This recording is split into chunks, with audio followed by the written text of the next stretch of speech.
अस्सलाम वालेकुम my YouTube family, कैसे हैं आप सब। होपफुली आप सब ठीक ठाक होंगे, खैरियत से होंगे। हम भी बिल्कुल ठीक ठाक हैं। आज मैं आप लोग के लिए लाई हूँ मूंग मसूर की दाल, जो थोड़ी हम स्पेशल करके बनाएंगे।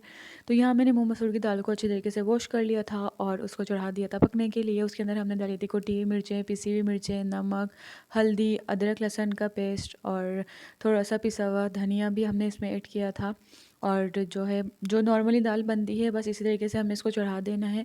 और मैंने इसके अंदर जो अदरक लहसुन भी ऐड किया था और साबुत वाली जो गोल मिर्चें हैं वो भी हमने इसके अंदर ऐड करी थी। अच्छा, ये जो झाग आ रहे हैं आपको इसको स्पून की मदद से हटा देना है। और मैंने इसमें कनौर का जो क्यूब्स होता है वो भी ऐड किया था, गरम मसाला डाला था और इसको पकने के लिए छोड़ दिया था।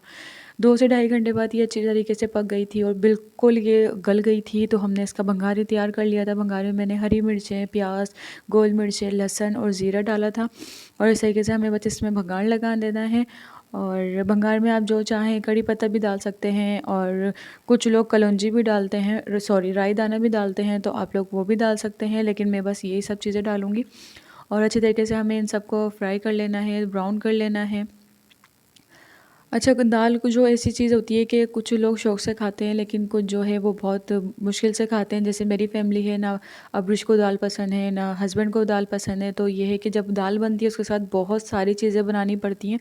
तो मैंने सोचा कि अगर हम इस तरीके से दाल बनाएंगे तो ये लोग शायद खा लें। और वही हुआ था, माशाल्लाह से दोनों ने बहुत शौक़ से खा ली थी। तो बस यहाँ जो है सारी चीज़ें हमारी ब्राउन हो चुकी थी और यहाँ मैंने तड़का लगा दिया था। आप लोग सोच रहे होंगे तो बिल्कुल नॉर्मल दाल है, इसमें क्या स्पेशल था। तो स्पेशल जनाब ये है कि अब हमें अब दोबारा तड़का लगाना है। और अब जो हम तड़का लगाएंगे वो है हमारा स्पेशल, जो हमारी दाल को बहुत मज़ेदार बना देगा। और जो बच्चे जो बड़े शौक़ से खाते हैं इसको देखकर वो भी दाल को भी खाना शुरू हो जाएंगे। तो ये था हमारा स्पेशल कि हमें 2 अंडे बॉईल करने हैं। अगर आप लोगों की फैमिली बड़ी है तो आप 2 ज़्यादा भी डाल सकते हैं। और इस तरीके से हमें अंडों को ऑयल में फ्राई कर लेना है और अच्छी तरीके से। और बस कोशिश करिएगा कि जले नहीं, बस फ्राई करना है। और ये हमने डालना है अपनी दाल में। ये जो इसमें बबल्स आ रहे हैं ये ख़ुद ही ख़त्म हो जाएंगे, क्योंकि जब जर्दी पकी ऑयल में तो ये बबल्स आ गए थे, ये ख़ुद ही ख़त्म हो जाएंगे। और आप यकीन करें कि हस्बैंड ने और अब्रिश ने इस अंडे की वजह से दाल भी बहुत शौक़ से खाई, वरना दाल के साथ मुझे बहुत सारी चीज़ें बनानी पड़ती हैं। लेकिन माशाल्लाह से दोनों ने बहुत शौक़ से खा ली थी और ये बनी भी बहुत मज़े की थी। मैं ख़ुद तारीफ़ नहीं करी, लेकिन जो है हस्बैंड और अब्रिश ने बहुत शौक़ से खाई थी। और तो बस ये था हमारा रात का खाना। और मैंने इसके साथ चावल बनाए थे और सलाद वगैरह अचार के साथ मैंने इसको सर्व किया था। तो बस अब हम चलते हैं सुबह के टाइम पे। तो सुबह के टाइम थी हम अब्रिश की स्कूल में पार्टी। तो वो उनके स्कूल में बना रहे थे विंटर डे, तो अब्रिश को लेके जाना था लंच। तो मैंने सोचा अब्रिश को आज मैं हल्का सा कुछ सैंडविच बना देती हूँ, क्योंकि बच्चे इतना खा नहीं पाते सुबह के टाइम। तो बस मैंने यहाँ 2 अंडों को बॉईल कर लिया था। और इस तरीके से हमने अंडे को जल्दी से बॉईल करा। और बस इतनी देर भी हो रही थी क्योंकि उनको स्कूल के लिए भेजना था। और मैं काफ़ी टाइम से सोच रही थी अब डिश के लिए बनाना कि अंडे ये सैंडविच बना के दूंगी उनको।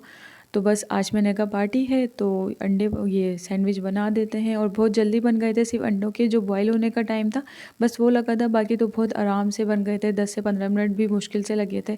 बस यहाँ मैंने अंडों को जो है अच्छी तरीके से मैश कर लिया था फोक की मदद से। और आपको बिल्कुल बारीक इसको मैश कर लेना है। और ये देखें कितने बारीक से ये बिल्कुल मैश हो गए थे। अब हमें इसमें क्या डालना है, और इसमें जाएंगी भी सिर्फ 2 से 3 इंग्रेडिएंट्स जाएंगे और हमारा यमी सा बाहर वाला सैंडविच, एक सैंडविच तैयार हो जाएगा। इसमें मैंने मायो डाला था, मैक्सिमम 2 टेबल स्पून मैंने इसमें मायो डाला था। और काली मिर्च ऐड करी थी। अच्छा, काली मिर्चें जो है अब्रिश को ज़्यादा पसंद नहीं है, तो मैंने बिल्कुल हल्की सी रखी थी। आप अपने बच्चों के हिसाब से डालिएगा। और काफ़ी टाइम से मैं अपना व्लॉग नहीं बना पा रही थी, क्योंकि वही गैस का मसला हो रहा था। और बस तो मैंने आज सोचा कि 3-4 रेसिपीज़ एक साथ डाल दूँगी। यहाँ मैंने जो है सॉल्ट भी डाला था, बिल्कुल थोड़ा सा, क्योंकि काली मिर्चें भी डाली थी। और अब यहाँ हम डाल रहे थे सिरका।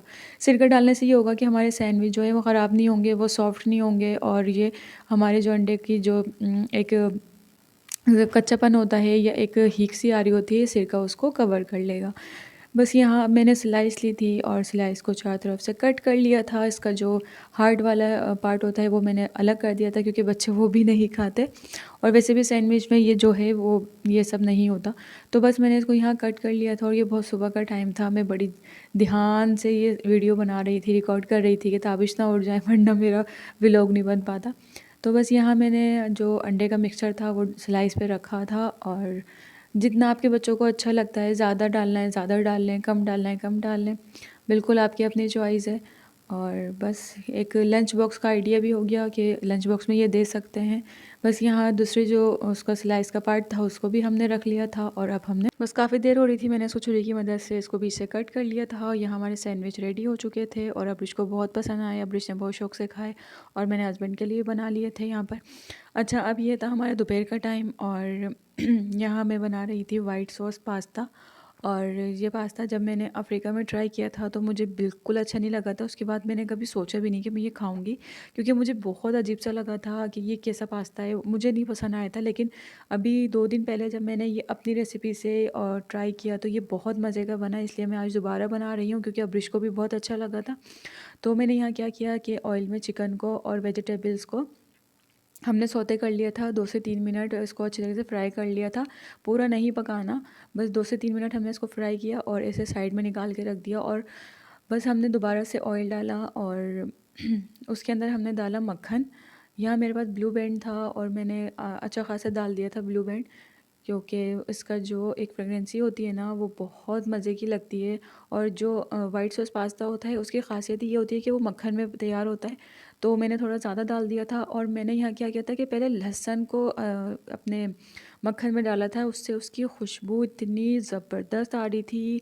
तो मैंने सोचा कि मक्खन के अंदर ही हमें लहसुन को पकाना चाहिए, फ्राई करना चाहिए।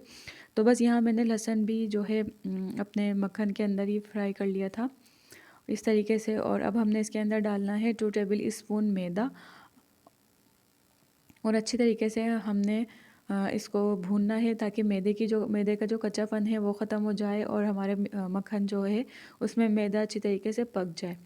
यहाँ मैंने ऑल पर्स का दूध इस्तेमाल किया था और ये था, हमें पूरा एक साथ नहीं डालना, थोड़ा थोड़ा डालना है और दूध के साथ ही हमें अपने जो हमने इसके अंदर मैदा डाला था उसको हमने पकाना है, उसको हमने अच्छी तरीके से जो है उसका कच्चापन ख़त्म कर देना है। और आहिस्ता आहिस्ता हल्के हल्के हमने इसमें दूध ऐड करना है, एक साथ नहीं करना, वरना जो है हमारा मैदा कच्चा रह जाएगा और हमारा वाइट सॉस अच्छा तैयार नहीं होगा। बस यहाँ मैं मोबाइल रखा और जो है अच्छी तरीके से इसको भूनने लग गई थी ताकि जो ये कच्चापन इसका ख़त्म हो जाए। भी मैं आपको दिखाती हूँ कि अच्छी तरीके से जब हमने इसको भून लिया था तो इसका जो टेक्सचर है वो इस तरीके का आया था। ये देखें, ये था हमारा वाइट सॉस। और ये मैं दूसरी दफ़ा बना रही थी अपनी लाइफ में, लेकिन जब मैंने फ़र्स्ट टाइम बनाया तो बहुत मज़े का बना था कि सबको मैंने अपने भतीजे को भी दिया, उसको भी बहुत अच्छा लगा था। तो आज अब्रिश के लिए मैं ये दोबारा बना रही थी। अब मैंने इसके अंदर डाली थी काली मिर्चें पिसी हुई, और ये आप अपने टेस्ट के हिसाब से डाल सकते हैं। और इसमें सॉल्ट जाएगा, और इसमें जो सॉल्ट भी आप हस्बैंड अपने ज़रूरत के मुताबिक जो टेस्ट के मुताबिक डालें, उसमें जाएगा ओरिगेनो। और ये तो स्पेशल है, ये तो लाजमी है, इसके बगैर तो वाइट सॉस बनेगा ही नहीं, तो ये ज़रूर जाएगा। और बस यहाँ क्या हुआ कि जब मैं पास्ता बना रही थी तो अचानक सिलेंडर में गैस ख़त्म हो गई और मुझे इतनी परेशानी हो रही थी बहुत ज़्यादा। खैर फिर वक्त पे डल गई सिलेंडर में गैस, और अब ब्रिश का वाइट सॉस पास्ता अब हम तैयार कर रहे थे। अच्छा, इसमें हमने डाले कुटी हुई मिर्चें, और मैंने थोड़ी सी कम डाली थी क्योंकि अब ब्रिश ज़्यादा स्पाइसी नहीं खाती। तो बस यहाँ अब हमने क्या करना है, अपना पास्ता जो है वो डाल देना है। इतनी परेशानी हुई मुझे, मैंने जल्दी से कॉल करी कि भाई सिलेंडर में गैस ख़त्म हो गई है, वो डलवा दो। तो मेरा भांजा आके उसने फटाफट काम कर दिया, शुक्र है। और बस आप लोग दुआ करें कि हमारे यहाँ गैस आ जाए। अभी तक हमारे यहाँ गैस का कोई सॉल्यूशन नहीं निकला। अच्छा, जब हमने पास्ता डाला, अब हमने जो अपनी वेजिटेबल और चिकन फ्राई करके रखी थी वो हमने इसके ऊपर ऐड कर दी। और अब मैं दोबारा मोबाइल रखूँगी क्योंकि आपको पता है एक हाथ से जो है मिक्सिंग नहीं हो सकती। बस यहाँ मैंने मोबाइल रखूँगी और फिर आप लोगों को इसका फ़ाइनल लुक दिखाऊँगी। और अब्रिश मेरे बराबर में ही बैठी हुई थी और वो इतना इंतज़ार कर रही थी मम्मा कब बनेगा, क्योंकि जो है बस यहाँ मैंने अच्छी तरीके से मिक्सिंग कर ली थी। और ये देखें, और ये था इसका फ़ाइनल लुक। और ये वाकई में बहुत मज़े का बना था। मैं सोच रही थी कि पता नहीं क्यों मुझे अफ्रीका में क्यों अच्छा नहीं लगा, और अब जब मैं बना रही हूँ तो इतना अच्छा लगा, इतने मज़े का लगा। बस यहाँ मैंने, और आज का भी लोग, उम्मीद करती हूँ आप लोगों को अच्छा लगा होगा। मेरे चैनल पे अगर आप लोग नए हैं तो सब्सक्राइब ज़रूर कीजिए।